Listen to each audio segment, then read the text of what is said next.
Hello students, my name is Mahesh Kumar. इस video में हम केमिस्ट्री पढ़ रहे हैं, रसायन बल गति, 12th क्लास केमिस्ट्री, रसायन बल गति, केमिकल काइनेटिक्स। चैप्टर को रीड करने से पहले आप मेरे चैनल को सब्सक्राइब करना ना भूलें, जिससे आपको time to time next class का वीडियो लगातार मिलता रहे और आपकी जो 12th क्लास है उसकी स्टडी है वो रेगुलरली वो रनिंग में रहे। तो subscribe the my channel Mahesh Kumar chemistry. Now we study the chemical kinetics, रसायन बल गति। 12th क्लास का चैप्टर नंबर 4 है, 12th class chapter number 4, and according to RBSC the marks of this chapter is 4। 4 number का marks है। 3 questions are put up in this chapter. 3 questions इस chapter से put up होते हैं। First question है 2 question है, उसका मार्क्स 1 और एक क्वेश्चन है वो 2 मार्क्स का पूछा जाता है। मतलब 2 क्वेश्चन 1 नंबर के और एक क्वेश्चन है वो 2 नंबर का पूछा जाता है। तो रसायन बल गति, रसायन बल गति है क्या? तो रसायन बल गति केमिकल काइनेटिक्स है, वो 2 वर्ड से बनी है। केमिकल, रसायन, केमिकल का मीन्स रसायन, एंड काइनेटिक्स, काइनेटिक्स बल गति, काइनेटिक्स से बल गति। काइनेटिक्स वर्ड है, ग्रीक लैंग्वेज वर्ड है, Greek word, it is a Greek word. Kinetics जो वर्ड है वो ग्रीक लैंग्वेज का वर्ड है। इसका इंग्लिश अर्थ है मोशन और रेट। इसका इंग्लिश अर्थ क्या होता है? मोशन और रेट, जिसको हिंदी में हम कहते हैं दर या भाग। क्या कहते हैं? दर या भाग। रसायन बल गति 2 वर्ड से, 2 शब्दों से मिलकर बनी है, रसायन और बल गति।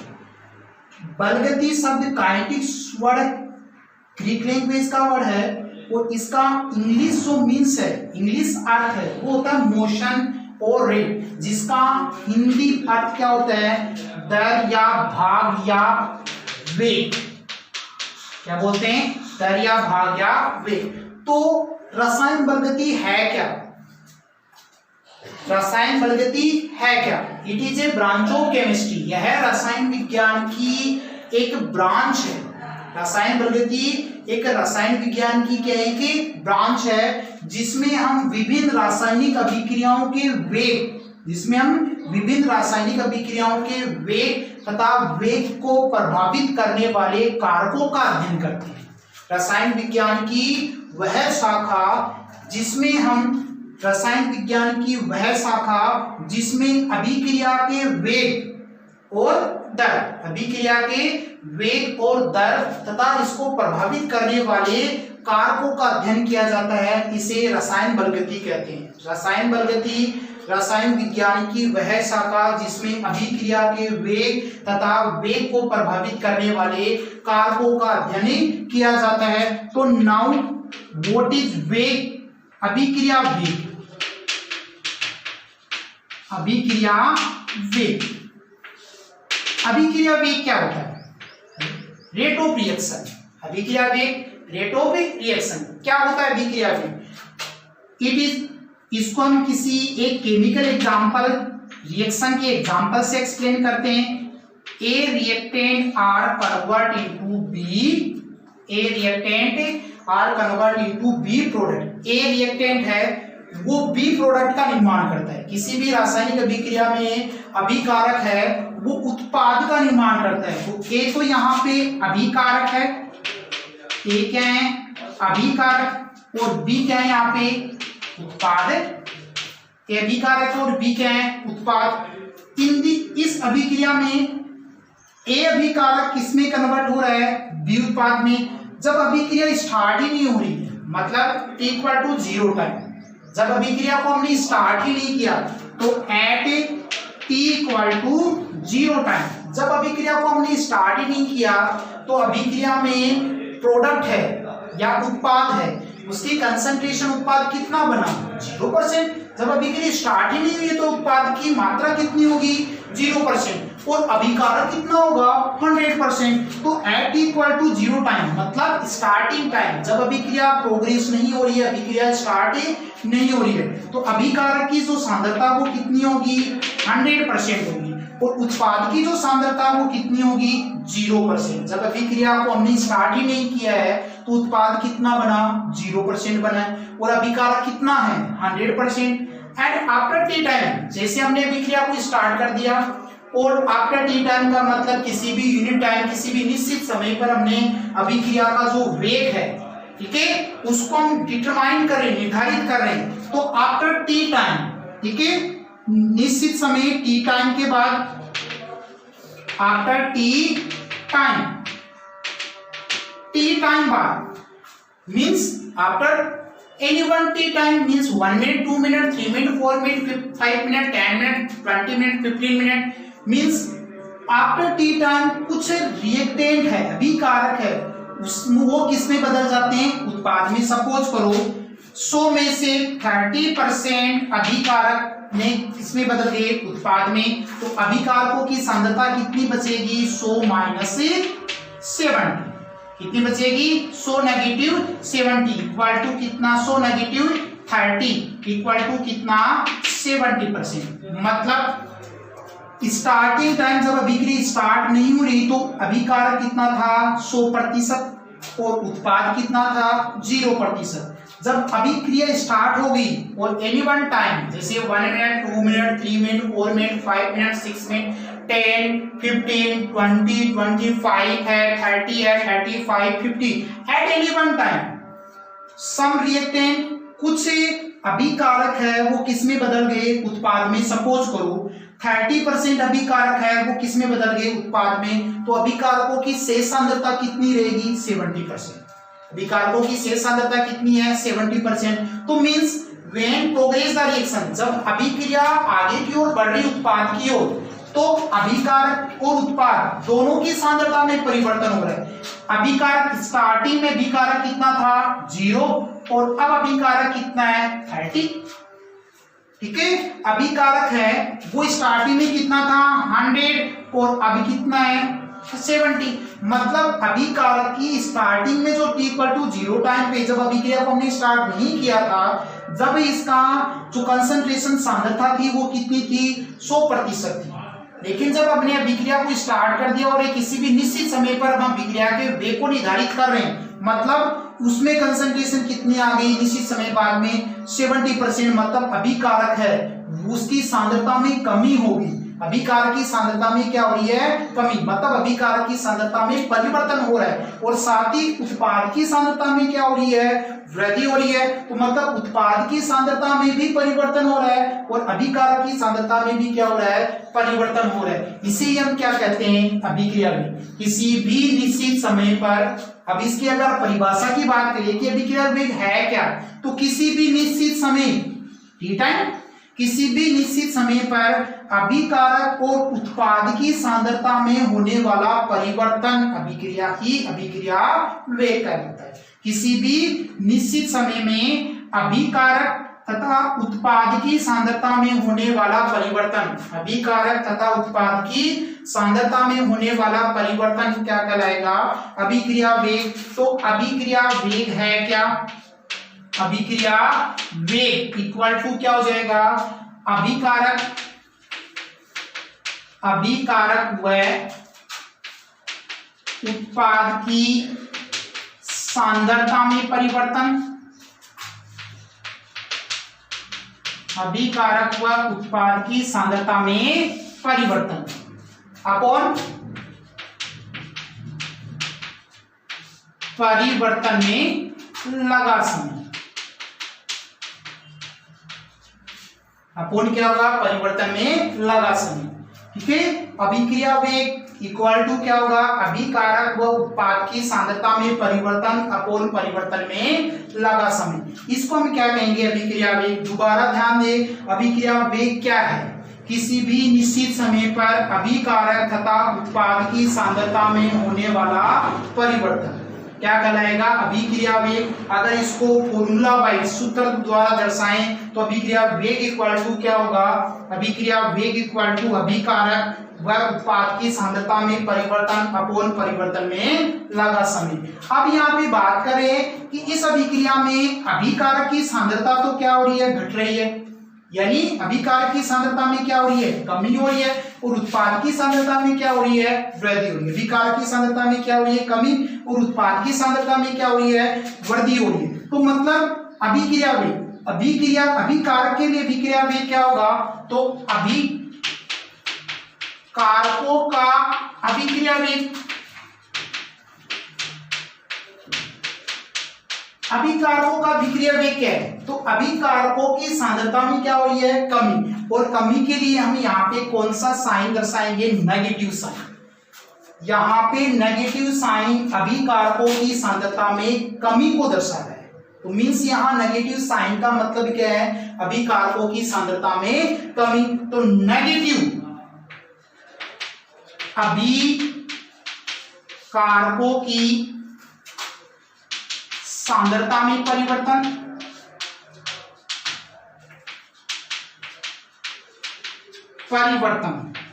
अपॉन परिवर्तन में लगा समय।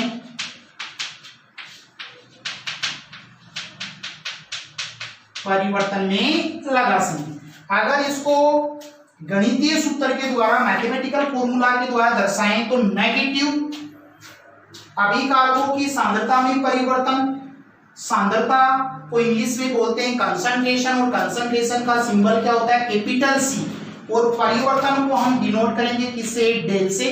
तो डेल सी, ठीक है, here del C is denoted सांद्रता में परिवर्तन। डेल सी यहाँ किससे दर्शाया गया है, सांद्रता में परिवर्तन। तो del C upon del T, और नेगेटिव साइन है यहाँ पे किसको डिनोट कर रहा है, अभिकारकों की सांद्रता में परिवर्तन। क्यों, क्योंकि अभिकारकों की सांद्रता वो क्या हो रही है, घट रही है। इसी टाइप से उत्पाद की सांद्रता की बात करें, उत्पादों का अभिक्रिया वेग, उत्पादों का अभिक्रिया वेग की बात करें तो उत्पाद की सांद्रता में क्या हो रही है, वृद्धि हो रही है। उत्पादों के अभिक्रिया वेग की बात करें तो उत्पादों की सांद्रता में क्या हो रही है, वृद्धि। तो पॉजिटिव साइन के द्वारा से तो डिनोट करते हैं। तो पॉजिटिव उत्पादों की सांद्रता में परिवर्तन,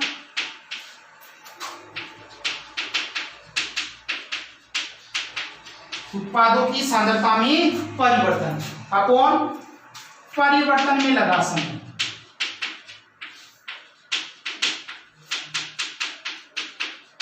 उत्पादों की सांद्रता में परिवर्तन अपॉन परिवर्तन में लगा समय। इसको भी मैथमेटिकल फॉर्मूले के द्वारा डिनोट करें तो positive del C upon del T. तो ये तो यहाँ पे उत्पादों का अभिक्रिया वेग हो गया, और ये क्या हो गया, अभिकारकों का अभिक्रिया वेग। ये तो क्या है, अभिकारकों का अभिक्रिया वेग, और यहाँ पे ये किसके लिए हो गया, उत्पादों का अभिक्रिया वेग। तो यहाँ पे हम टोटल अभिक्रिया वेग की बात करें या अभिक्रिया का औसत वेग की बात करें कि अभिक्रिया का जो औसत वेग है, तो औसत वेग क्या होगा यहाँ पे,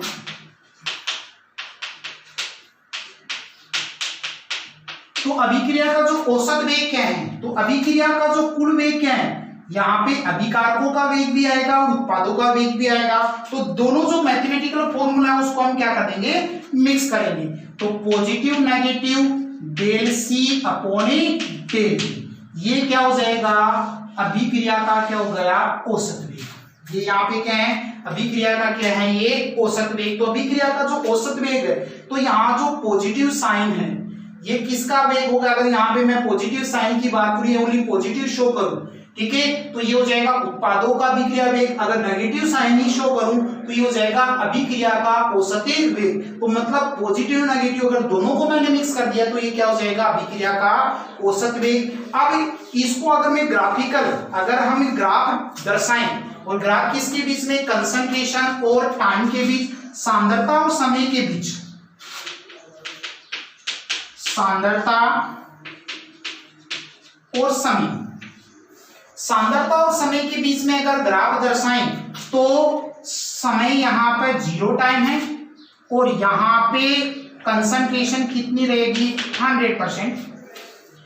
इस पॉइंट पे कंसंट्रेशन कितनी है, सांद्रता कितनी है 100%, और यहाँ पे सांद्रता कितनी है 0%, समय कितना है 0%। अब देखो कि इक्वल टू 0 टाइम, जब ये अभिक्रिया को हमने स्टार्ट ही नहीं किया तो उत्पाद कितना था 0 और अभिकारक कितना था 100%। अभिकारक कितना था 100%। और जैसे जैसे अब जब अभिक्रिया आगे की ओर चली वैसे वैसे अभिकारक की सांद्रता में धीरे धीरे क्या आ रही थी, कमी आ रही थी। जैसे अभी हमने देखा था कि A है वो B में कन्वर्ट हो रहा था, ये था 100%, ये था 0, तो ये कितना हो रहा था 30% और ये कितनी बच रही थी 70%। तो इधर देखो अभिकारकों की सांद्रता में कमी आ रही है।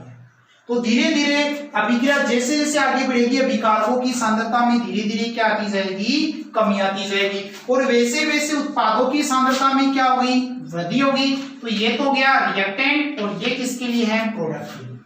ये जो ग्राफ है ये ग्राफ किसको डिनोट कर रहा है, रिएक्टेंट, और ये किसके लिए हो गया, प्रोडक्ट के लिए। अब देखो according to law of mass action, दैर्घ्यानुपाती क्रिया नियम के अनुसार अभिक्रिया का जो वेग है वो अभिकारकों की सांद्रता के क्या होगा, समानुपाती।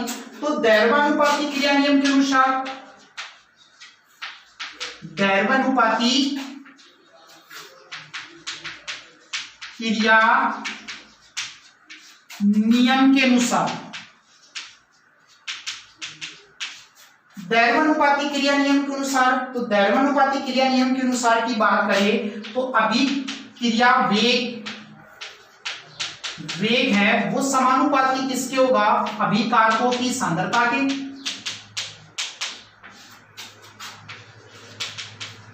अभिकारकों की सांद्रता, दैर्घ्यानुपाती क्रिया नियम के अनुसार अभिक्रिया वेग है वो अभिकारकों की सांद्रता के क्या होगा, समानुपाती। अब हम अभिक्रिया वेग और समय के बीच में अगर ग्राफ खींचे, ठीक है, तो अभिक्रिया वेग और अभिकारकों की सांद्रता के बीच में ये ध्यान दे, अभिक्रिया वेग और समानुपाती क्या होगा, अभिकारकों की सांद्रता। मतलब अगर स्टार्टिंग में अभिक्रिया की अभिकारकों की सांद्रता ज्यादा होगी तो अभिक्रिया का वेग भी क्या होगा, ज्यादा होगा। तो मतलब t=0 टाइम में जब अभिक्रिया का वेग 100% था तो अभिक्रिया मतलब अभिकारकों की सांद्रता 100% थी तो अभिक्रिया का वेग भी कितना होगा, 100% ही होगा। और जैसे जैसे सांद्रता में कमी आती जाएगी अभिकारकों की सांद्रता में वैसे वैसे अभिक्रिया का वेग भी क्या होता जाएगा, कम होता जाएगा। तो हम ग्राफ यहाँ पे खींच रहे हैं और वो ग्राफ किसके बीच होगा, अभिक्रिया वेग और किसके बीच होगा, समय के बीच। ग्राफ किसके बीच है, अभिक्रिया वेग और समय के बीच। तो यहाँ पे टाइम कितना, टाइम कितना है 0 और अभिक्रिया वेग भी कितना 0। तो यहाँ पे अभिक्रिया वेग कितना होगा 100%। तो 0 टाइम पे अभिक्रिया वेग कितना रहेगा 100%। क्यों, क्योंकि जब टाइम 0 है तो अभिक्रिया का वेग अभिकारकों की सांद्रता कितनी रहेगी 100%, तो अभिक्रिया का वेग भी कितना रहेगा 100%। और जैसे जैसे समय आगे की ओर बढ़ेगा अभिकारकों की सांद्रता में कमी आती जाएगी तो अभिक्रिया का वेग भी क्या होता जाएगा, कम होता जाएगा। और एक समय ऐसा आएगा कि ये ग्राफ क्या हो जाएगा, यहाँ उपेक्षणीय हो जाएगा। मतलब अभी किसी भी अभिक्रिया का वेग है, ये जो ग्राफ की ये जो स्लोप है वो नीचे वाली लाइन को टच नहीं करेगा। क्यों नहीं करेगा, क्योंकि किसी भी अभिक्रिया में 100% उत्पाद का निर्माण नहीं होता। तो मतलब ये जो ग्राफ है, ग्राफ का जो स्लोप वो धीरे धीरे क्या हो जाएगा, इंस्टेंटेनियस उपेक्षणीय हो जाएगा। अब इसमें कोई परिवर्तन नहीं होगा। क्यों, क्योंकि किसी भी अभिक्रिया का जो वेग है वो कभी भी 0 नहीं होता। तो यहाँ पे ये स्ट्रेट हो जाएगी लाइन क्या हो जाएगी, स्ट्रेट। इस लाइन को इस लाइन से टच नहीं कर, ठीक है, टच नहीं होगी, ध्यान देना, ये मिक्स नहीं होगा। क्यों, क्योंकि किसी भी अभिक्रिया का जो वेग है वो ध्यान दे किसी भी अभिक्रिया है उसमें जो उत्पादों की सांद्रता है वो कभी भी 100% नहीं होती। तो जब अभिकारकों की उत्पादों की सांद्रता 100% नहीं होगी तो अभिकारकों की सांद्रता कभी भी 0% नहीं होगी। अब हम अभिक्रिया के वेग को दर्शा रहे हैं। अब अभिक्रिया के वेग को अगर किसी भी केमिकल रिएक्शन से दर्शाएं और उस केमिकल रिएक्शन के लिए अगर हम अभिक्रिया वेग का निर्धारण करें तो जैसे एक केमिकल रिएक्शन की बात करें कि A+B है और वो बदल रहा है किसमें, C+D में। ये केमिकल रिएक्शन है और इस केमिकल रिएक्शन के लिए हमें अभिक्रिया वेग का निर्धारण करना है, डिटरमाइन द, ठीक है। इस केमिकल रिएक्शन है उसके लिए हम अभिक्रिया वेग का क्या कर रहे हैं, निर्धारण। तो A प्लस बी तो यहाँ पे क्या है, रिएक्टेंट, और C प्लस डी यहाँ पे क्या है, प्रोडक्ट है। अब किसी भी रासायनिक अभिक्रिया में जब अभिक्रिया की प्रोग्रेस होती है, प्रगति होती है, अभिक्रिया आगे की ओर बढ़ती है, तो अभिकारकों की सांद्रता में तो क्या आएगी, कमी। तो अभिकारकों की सांद्रता में कमी आ रही है और उत्पादों की सांद्रता में क्या होगी, वृद्धि। तो A की सांद्रता में भी कमी आएगी, B की सांद्रता में भी कमी आएगी, C और D की सांद्रता में क्या होगी, वृद्धि होगी। तो यहाँ पे रिएक्टेंट धीरे धीरे क्या हो रहा है, विलुप्त हो रहा है। तो A और B विलुप्त हो रहा है, तो यहाँ पे क्या राइट करेंगे, A के विलुप्त होने की दर,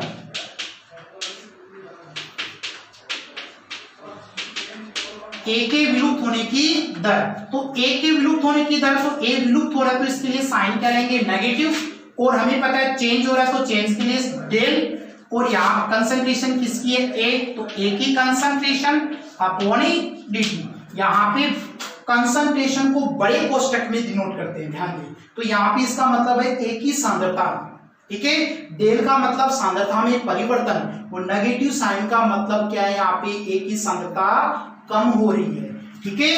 नेक्स्ट है B के विलुप्त होने की दर,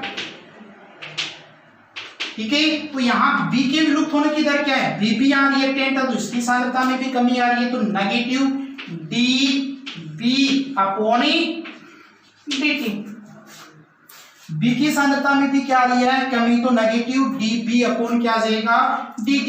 इसी टाइप से C की बात करें तो C यहाँ पे बन रहा है, तो ध्यान दें क्योंकि C प्रोडक्ट है तो प्रोडक्ट यहाँ पे बन रहा है, क्योंकि प्रोडक्ट में कमी थोड़ी है कि प्रोडक्ट की सांद्रता में क्या हो रही है, वृद्धि। तो C के बनने की दर, C के बनने की दर, तो C बन रहा है तो इसके लिए साइन कौन सा लेंगे, पॉजिटिव। तो positive DC upon dt, positive DC upon क्या जाएगा, dt। इसी टाइप से D के बनने की दर,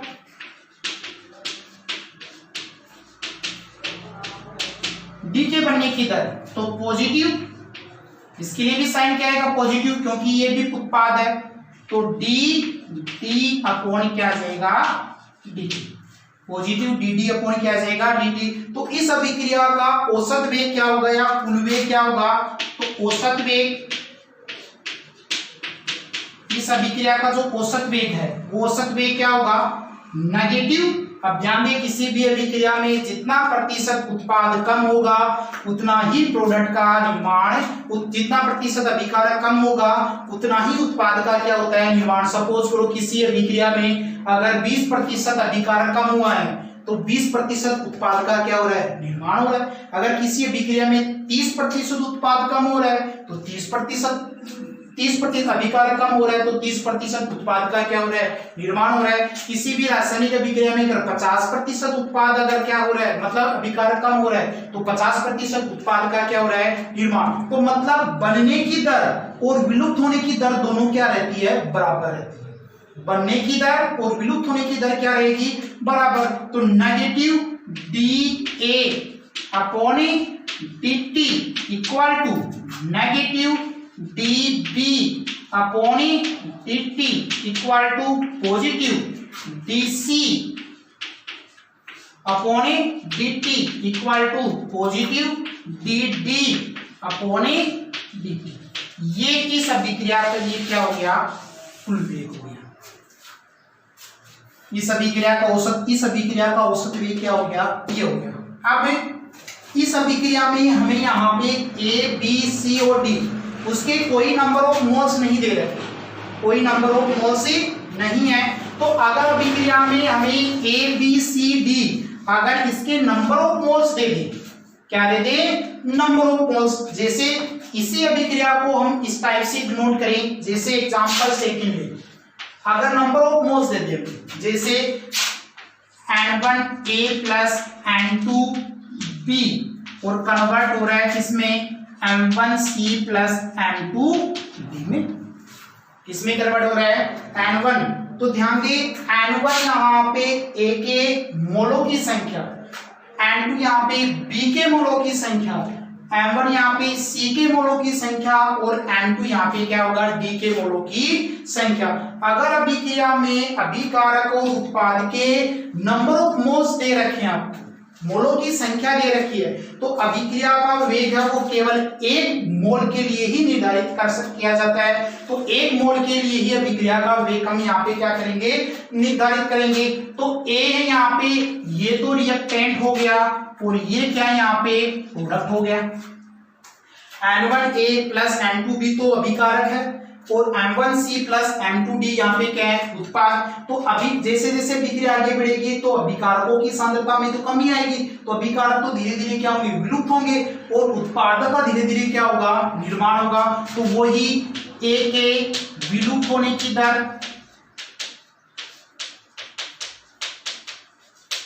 A के विलुप्त होने की दर, तो A के विलुप्त होने की दर क्या आएगी, नेगेटिव।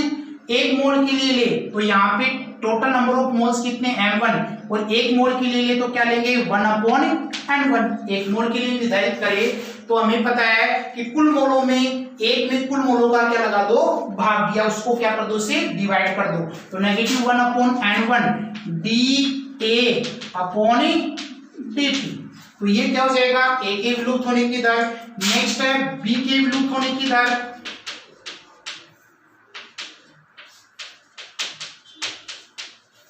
B के विलुप्त होने की दर क्या होगी, नेगेटिव 1/N2 dB अपॉन क्या आ जाएगी 50। ठीक है, इसी टाइप से C के लिए निकाले तो C के विलुप्त होने की दर,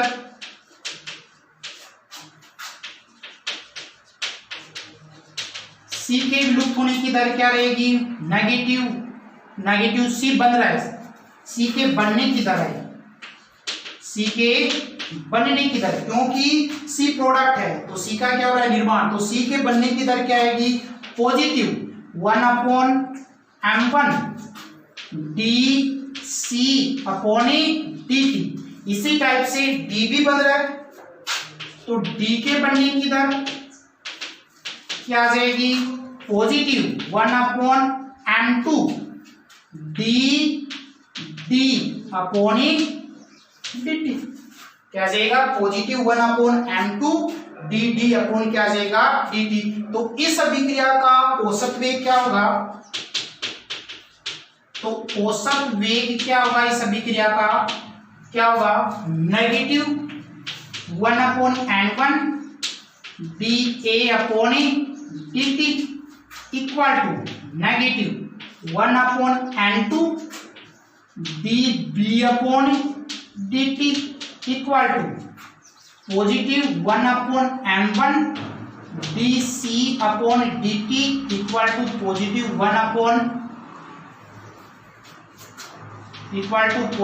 1/M2 dB/dt। ये इस अभिक्रिया का क्या हो जाएगा, कुल औसत वेग हो जाएगा।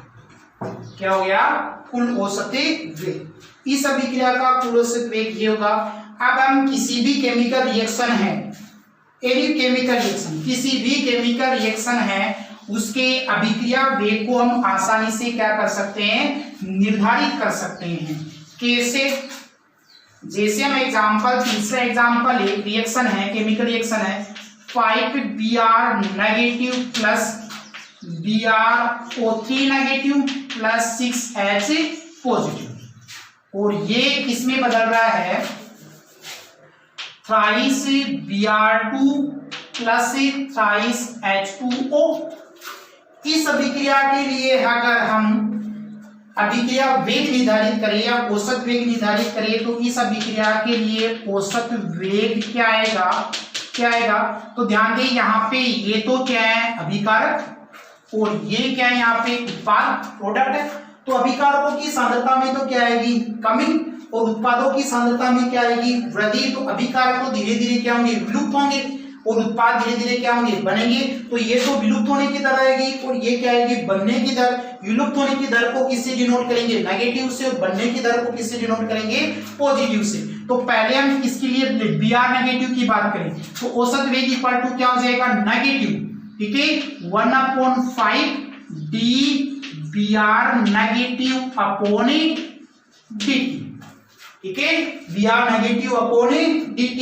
अब इसकी बात करें नेक्स्ट के लिए, यहाँ पे BrO3 के नंबर ऑफ मोल्स कितना 1, तो 1/1 means 1 equal to negative dBrO3 negative upon dt equal to, ठीक है।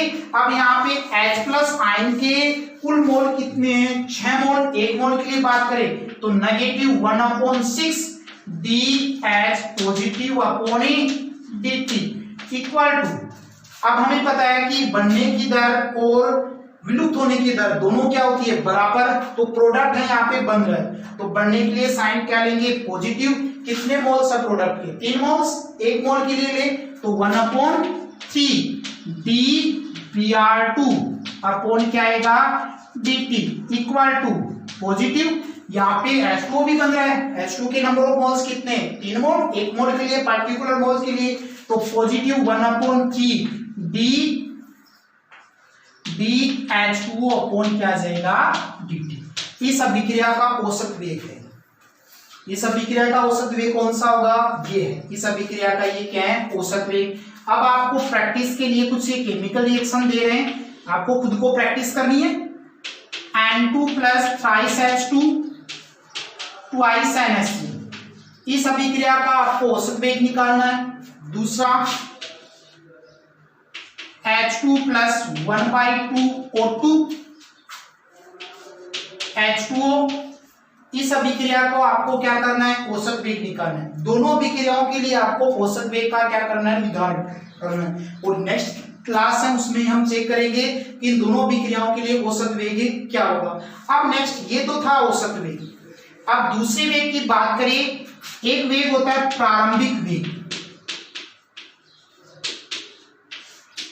प्रारंभिक वेग इंग्लिश में बोलते हैं इसको इनिशियल,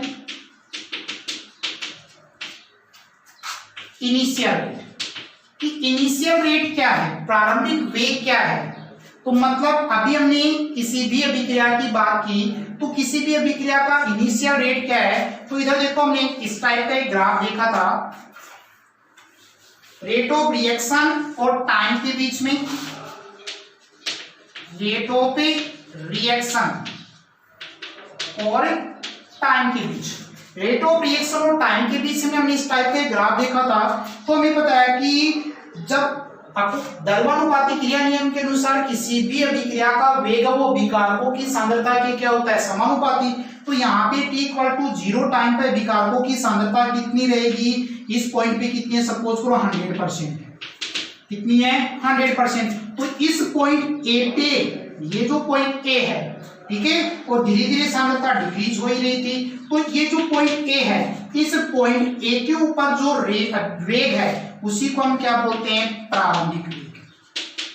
क्या बोलते हैं प्रारंभिक वेग बोलते हैं। तो अगर परिभाषा की बात करें कि प्रारंभिक वेग है क्या, इनिशियल रेट क्या है, ठीक है, तो t equal to 0 time, t equal to 0 time, 0 समय पर अभिक्रिया का वेग ही क्या कहलाएगा, उसका प्रारंभिक वेग। किसी भी अभिक्रिया का t इक्वल टू 0 टाइम पे, t इक्वल टू 0 टाइम मतलब 0 समय पर किसी भी अभिक्रिया का t इक्वल टू 0 टाइम पे जो वेग है वो वेग इसका क्या कहलाएगा प्रारंभिक वेग कहलाएगा। दूसरी बात करें तात्क्षणिक वेग की,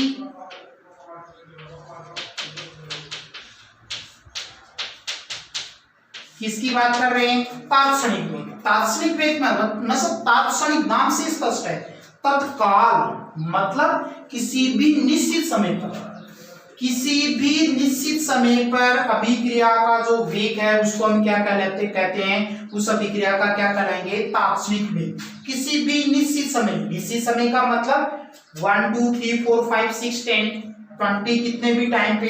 जैसे इसी की बात करें तो इस ग्राफ में इस पॉइंट ए के ऊपर तो अभिक्रिया का वेग क्या हो जाएगा प्रारंभिक वेग, और ये जो ग्राफ का स्लोप है इस स्लोप के ऊपर जो अभिक्रिया का वेग है वो अभिक्रिया का ये जो टोटल स्लोप है, इस स्लोप के ऊपर अभिक्रिया का जो वेग है वो वेग क्या कहलाएगा, उसका तात्क्षणिक वेग। जैसे यहाँ की बात करें, यहाँ की बात करें, यहाँ की बात करें, तो इस टाइम के ऊपर जैसे ये पॉइंट बी आ गया, यहाँ पे पॉइंट क्या आ गया, सी आ गया, यहाँ पे पॉइंट क्या आ गया, डी आ गया, तो मीन्स बी सी डी है, ये अभिक्रिया का कौन सा वेग है, तात्क्षणिक वेग। किसी भी निश्चित समय पर अभिक्रिया का वेग है उसका क्या कहलाएगा, तात्क्षणिक। तो इस अभिक्रिया का जो ये स्लोप है, ये अभिक्रिया का जो ये इस ग्राफ का ये जो स्लोप है, ये स्लोप टोटल क्या है, अभिक्रिया का तात्क्षणिक वेग। किसी भी समय पर, मतलब किसी भी निश्चित समय होना चाहिए, 1 मिनट 2 मिनट 3 मिनट, उसका क्या कहलाएगा, तात्क्षणिक वेग। वो तात्क्षणिक वेग है वो हमें पता है जब टाइम निश्चित हो गया तो समय में परिवर्तन कितना हो गया, 0। तो तात्क्षणिक वेग को हम किससे डिनोट करेंगे, इसके लिए लिमिट लेंगे हम, तात्क्षणिक वेग के लिए क्या लेंगे, लिमिट। तो तात्क्षणिक वेग, तात्क्षणिक वेग इसके लिए क्या आ जाएगी अपने पास, limit del T equal to कितना आ जाएगा, 0 इक्वल टू क्या आ जाएगा, तात्क्षणिक वेग इक्वल टू क्या हो जाएगा, del C, positive negative del C upon क्या आ जाएगा, डेल टी। ये इस अभिक्रिया के लिए क्या हो गया, तात्क्षणिक वेग। वो तात्क्षणिक वेग है मतलब निश्चित समय हो गया, तो यहाँ ग्राफ का जो स्लोप है वो टेन थीटा से शो कर सकते हैं, तो टेन थीटा इक्वल टू, ठीक है, positive negative del C upon क्या हो जाएगा, del T. Tan theta equal to positive negative क्या हो गया, डेल सी। तो ये इस अभिक्रिया का क्या हो गया, तात्क्षणिक वेग। अब हम कल इससे नेक्स्ट क्लास में इसी चैप्टर की नेक्स्ट क्लास स्टडी करेंगे। तो इससे पहले नेक्स्ट क्लास है वो आपकी स्टडी रनिंग रेगुलरली चलती रहे, इसलिए आप मेरे चैनल महेश कुमार केमिस्ट्री को सब्सक्राइब करना ना भूलें, जिससे आपको मेरे न्यू जो वीडियो अपलोड हैं वो आपको टाइम टू टाइम मिलती है।